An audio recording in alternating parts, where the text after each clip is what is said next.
Dear students, আমি my childhood লেচনটো আমি discuss কৰি আছোঁ নহয় জানো। সেই লেচনটোৰ পেৰাগ্ৰাফ 7লৈ ইতিমধ্যে ডিছকাছ কৰা হৈ গৈছে। আমি এই আগৰ পেৰাগ্ৰাফকেইটাত কি পালোঁ যে তেওঁ স্কুলত পঢ়ি থাকোঁতে বা তেওঁ যেতিয়া পঞ্চম শ্ৰেণীত পঢ়ি আছিলে তেওঁ শ্ৰেণীত কেনেকুৱা পৰিস্থিতিৰ সন্মুখীন হৈছিলে তেওঁ তাৰে এটা বৰ্ণনা দিছে। যে তেওঁ কৈছে যে তেওঁৰ বিদ্যালয়লৈ নতুনকৈ এজন শিক্ষক আহিছিল আৰু সেই শিক্ষকজনে কি কৰিছিল, তেওঁৰ বন্ধু যিকেইজন বন্ধু তেওঁৰ ব্ৰাহ্মীণ বন্ধু আছিলে সেইসকলৰ লগত তেওঁ সন্মুখৰ শাৰীত বহিছিলে, কিন্তু সেই শিক্ষকজনে কি কৰিছিলে, তেওঁ মুছলিম ল'ৰা হোৱা বাবে তেওঁক পাছৰ শাৰীলৈ উঠাই নিছিলে বা বহিবলৈ দিছিলে পাছৰ শাৰীত। আৰু সেই কথাটোত তেওঁৰ বন্ধু কেইজনৰ লগতে আৰু তেওঁ খুব আঘাত পাইছিলে।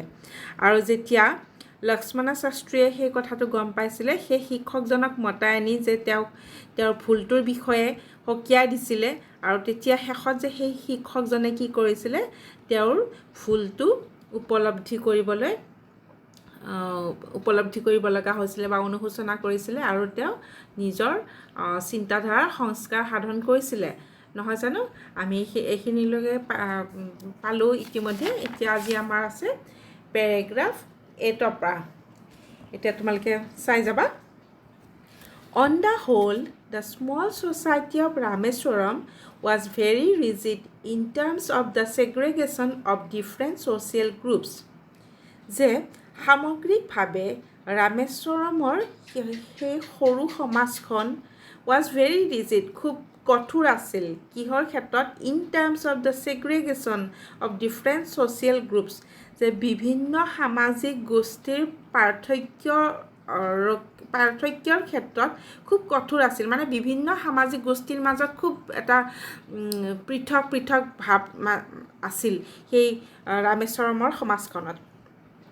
However, যা হওক, my science teacher Shiva Subramania Iyer, though an Orthodox Brahmin with a very conservative wife, was something of a rebel. যা হওক, মোৰ বিজ্ঞানৰ শিক্ষক Shiva Subramania Iyer, though an Orthodox Brahmin, যদিও তেওঁ এগৰাকী গোড়া ব্ৰাহ্মীণ আছিলে, যে with a very conservative wife, এগৰাকী খুব সংৰক্ষণশীল পত্নীৰ সৈতে, was something of A rebel, তেওঁ খুব বিদ্ৰোহী আছিল। মানে এই কথাবোৰ তেওঁ ভাল পোৱা নাছিল কেতিয়াও। এই সামাজিক বা ধৰ্মীয় যিবোৰ গোষ্ঠীৰ মাজত যিবোৰ ভেদভাৱ, এই কথাবোৰ তেওঁ মানি ল'ব পৰা নাছিল বা ভাল পোৱা নাছিল। তেওঁ এইবোৰ পৰিৱৰ্তন কৰিব বিচাৰিছিলে, এইবোৰৰ সংস্কাৰ সাধন কৰিব বিচাৰিছিলে। He did his best to break social barriers so that people from varying backgrounds could mingle easily. যে তেওঁ খুব চেষ্টা কৰিছিলে কিহৰ বাবে? টু ব্ৰেক ছ'চিয়েল বেৰিয়াৰ্ছ, যে সামাজিক বাধাবোৰ ভাঙিবলৈ। ছ' ডেট, যাতে পিপল ফ্ৰম ভেৰাইং বেকগ্ৰাউণ্ড, যে বিভিন্ন ধৰ্মীয় বা সামাজিক বেকগ্ৰাউণ্ডৰ পৰা অহা মানুহবোৰে কুড মিংগল ইজিলি, যে সহজতে যাতে মিংগল মানে মিলিত হোৱা, যে ইজিলি সহজতে যাতে মিলিত হ'ব পাৰে, তাৰ বাবে তেওঁ সেই সামাজিক বাধাবোৰ ভাঙিবলৈ খুব চেষ্টা কৰিছিল। He used to spend hours with me and would say, তেওঁ কেইবা ঘণ্টাও মোৰ সৈতে কটাইছিল আৰু কৈছিল, Kalam, I want you to develop so that you are on par with the highly educated people of the big cities. যে মই তোমাক এনেকৈ ডেভেলপ কৰাটো বিচাৰোঁ, এনেকৈ বিকাশ হোৱাটো বিচাৰোঁ, ছ' ডেট, যাতে তুমি ডাঙৰ চহৰৰ উচ্চ শিক্ষিত মানুহবোৰৰ সৈতে ফেৰ মাৰিব পাৰা, তেনেধৰণে মই তোমাক বিকাশ হোৱাটো বিচাৰোঁ।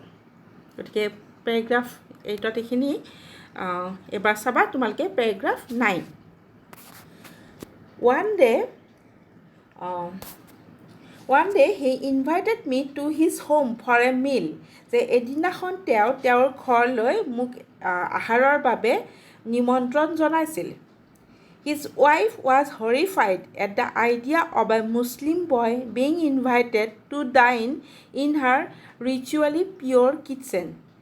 তেওঁৰ পত্নী যিহেতু তেওঁ খুব সংৰক্ষণশীল মনোভাৱৰ আছিলে তেওঁ ৱাজ হৰিফাইড খুব শংকিত হৈছিলে দ্য আইডিয়া সেই ধাৰণাটোত মুছলিম বয় যে এজন মুছলিম ল'ৰাক বিং ইনভাইটেড যে নিমন্ত্ৰণ কৰা হৈছে টু ডাইন খাবলৈ ইন হাৰ ৰিচুৱেলি পিয়'ৰ কিটচেন যে ৰীতি নীতিৰে পবিত্ৰ এটা তেওঁৰ ৰান্ধনীশালত তেওঁক মানে খাবলৈ মতাটো তেওঁ সেই কথাটোত খুব শংকিত হৈছিলে She refused to serve me in her kitchen. আৰু তেওঁৰ সেই ৰান্ধনীশালত মোক পৰিৱেশন কৰিবলৈ আপত্তি জনাইছিল Shiva Subramania Iyer was not perturbed nor did he get angry with his wife. মোৰ শিক্ষকগৰাকী Shiva Subramania Iyer was not perturbed যে কোনো ধৰণৰ বিৰক্ত হোৱা নাছিলে নতুবা did he get angry with his wife নতুবা তেওঁৰ পত্নীৰ সৈতে কোনো খঙাল হোৱা নাছিলে বা খং কৰা নাছিলে বাট ইনষ্টেড কিন্তু বৰঞ্চ কি কৰিছিলে served me with his own hands and sat down beside me to eat his meal কি কৰিছিলে তেওঁ যে তেওঁ নিজৰ হাতেৰে খাদ্য মোক পৰিৱেশন কৰিছিলে আৰু sat down beside me আৰু মোৰ ওচৰতে বহিছিলে to eat his meal তেওঁৰ আহাৰ খাবলৈ মোৰ ওচৰতে বহিছিলে his wife watched us from behind the kitchen door আৰু তেওঁৰ পত্নীয়ে watched us আমাক চাই আছিল from behind the kitchen door যে ৰান্ধনীশালৰ দুৱাৰৰ ওচৰ পাছফালৰ পৰা আমাক চাই আছিল I wondered whether she had observed any difference in the way I ate rice, drank water, or cleaned the floor after the meal. মই আচৰিত হৈছিলোঁ whether যে she had observed any difference তেওঁ কিবা পাৰ্থক্য লক্ষ্য কৰিছে নেকি in the way যে সেই মানে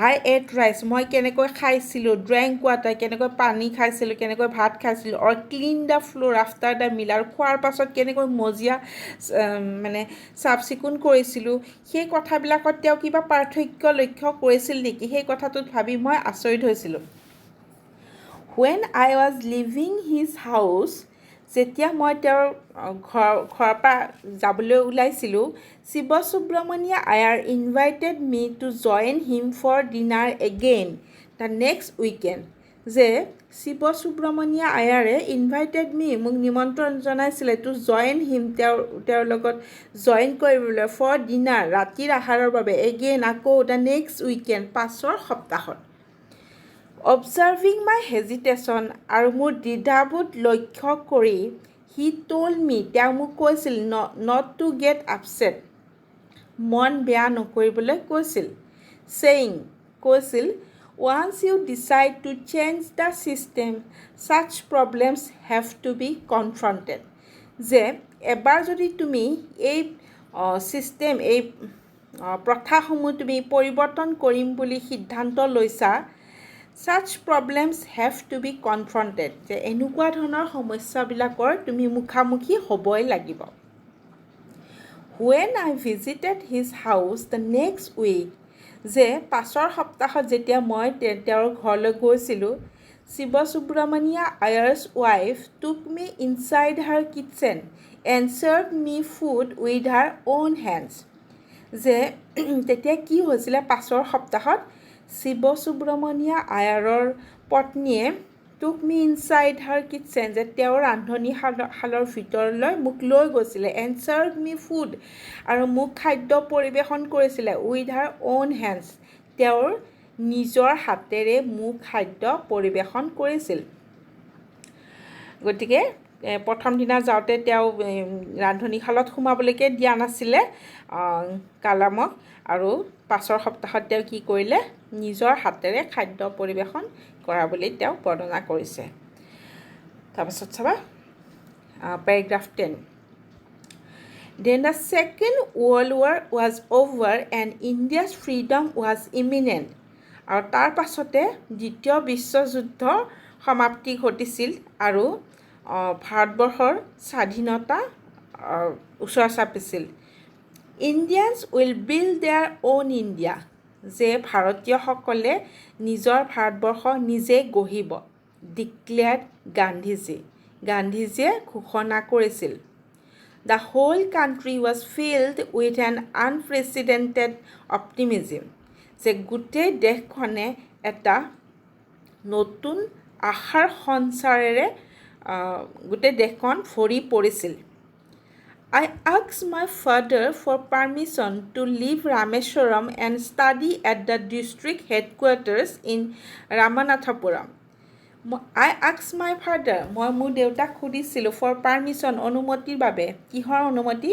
to leave Rameswaram, যে ৰামেশ্বৰম এৰিবলৈ, and study, আৰু ষ্টাডি কৰিবলৈ, অধ্যয়ন কৰিবলৈ at the district headquarters, যে জিলা সদৰত ইন ৰামনাথপুৰম, ৰামনাথপুৰমৰ জিলা সদৰত অধ্যয়নৰ বাবে যাবলৈ মই অনুমতি বিচাৰিছিলোঁ, মোৰ দেউতাৰ অনুমতি বিচাৰিছিলোঁ। পেৰাগ্ৰাফ 10। গতিকে তেওঁ সেই স্বাধীনতাৰ পাছৰ সেই সময়টোতে, সেইখিনি সময়তে তেওঁ কি কৰিছিলে, হায়াৰ ষ্টাডিজৰ বাবে ৰামেশ্বৰমৰ পৰা ৰামনাথপুৰমলৈ যাবলৈ দেউতাকৰ অনুমতি বিচাৰিছিল। তাৰপাছত কি হ'ল, paragraph 11। He told me as if thinking aloud, তেওঁ চিন্তা কৰিছিল আৰু মোক কৈছিল, Abul, I know you have to go away to grow. মই জানো যে তুমি বিকাশ হ'বলৈ তুমি যাবই লাগিব, দূৰলৈ যাবই লাগিব। Does the seagull not fly across the sun alone and without a nest? যে চিগাল চৰায়ে জানো সূৰ্যৰ ওচৰলৈ উৰা নামাৰে, এলোন, অকলশৰে, এণ্ড উইদাউট এ নেষ্ট, আৰু কোনো মানে নিজৰ বাসটোৰ অবিহনে। He quoted Khalil Gibran to my hesitant mother. আৰু যিহেতু মই যাবলৈ ওলাইছিলোঁ, মোৰ মায়ে খুব মানে মায়ে চিন্তা কৰিছিল, খুব কুণ্ঠাবোধ কৰিছিল, আৰু সেই কুণ্ঠাবোধ ভাৱত থকা মোৰ মাক মোৰ দেউতাই খলিল জিব্ৰানৰ এষাৰি বাক্য উনুকিয়াই দিছিল। কি কৈছিল? Your children are not your children, যে তোমাৰ ল'ৰা ছোৱালীবিলাক তোমাৰ ল'ৰা ছোৱালী নহয়। They are the sons and daughters of life's longing for itself, যে তেওঁলোক জীৱনৰ প্ৰত্যাশাৰ বাবে থকা পুত্ৰ আৰু জী। They come through you but not from you, যে তেওঁলোক তোমাৰ মাধ্যমেৰে আহিছে কিন্তু তোমাৰ পৰা নহয়। You may give them your love but not your thoughts, যে তুমি তেওঁলোকক তোমাৰ মৰম দিব পাৰা but not your thoughts, কিন্তু তুমি তেওঁলোকক তোমাৰ চিন্তাধাৰা দিব নোৱাৰা। For যিহেতু they have their own thoughts, যিহেতু তেওঁলোকৰ বা সেই ল'ৰা ছোৱালীসকলৰ, তাৰমানে প্ৰত্যেক ল'ৰা ছোৱালীৰে কি আছে, their own thoughts, নিজৰ চিন্তা ধাৰণা আছে। গতিকে আমি চিন্তা ধাৰণা মাক দেউতাক হ'লেও আমি জাপি দিব নোৱাৰোঁ, কাৰণ প্ৰত্যেক ল'ৰা ছোৱালী ইউনিক হয়। চ' তেওঁলোকে নিজৰ চিন্তাধাৰাৰ সৈতে জন্মগ্ৰহণ কৰে বা পৰিৱেশত তেনেকৈ তেওঁলোকে চিন্তাধাৰণা আৰ্জন কৰি লয়। গতিকে আমি চিন্তাধাৰণা কাকো বা নিজৰ ল'ৰা ছোৱালীকো আনকি আমি জাপি দিব নোৱাৰোঁ। গতিকে এই শাৰী কথা খলিল জিব্ৰানে কৈছিলে। গতিকে সেই তেওঁ মাকক মানে সেই শাৰী কথাখিনি উনুকিয়াই দিছিলে, যাতে মাকে মনত দুখ নাপায় বা তেওঁৰ ল'ৰাটোক কালামক ৰামনাথপুৰমত অধ্যয়ন কৰাৰ কাৰণে পঠিয়াই দিয়ে। গতিকে এইখিনি আমাৰ লেচনটো আজি শেষ হ'ল। গোটেই লেচনটো বুজোৱা, তোমালোকে ঘৰত পঢ়িবা, প্ৰত্যেকটো শব্দৰ অৰ্থ বুজিবলৈ যত্ন কৰি, মই যিহেতু প্ৰত্যেকটো শব্দ কৈয়ে দিছোঁ তোমালোকে নিজে পঢ়ি আকৌ মানে ভালদৰে বুজিবলৈ যত্ন কৰিবা। কিবা থাকিলে মোৰ যিটো মই এই ভিডিঅ'টো ইউটিউব চেনেলত দিম, তাত তোমালোকে মোক কমেণ্টত মোক বিভিন্ন ধৰণৰ প্ৰশ্ন সুধিব পাৰিবা। ঠিক আছে, থেংক ইউ।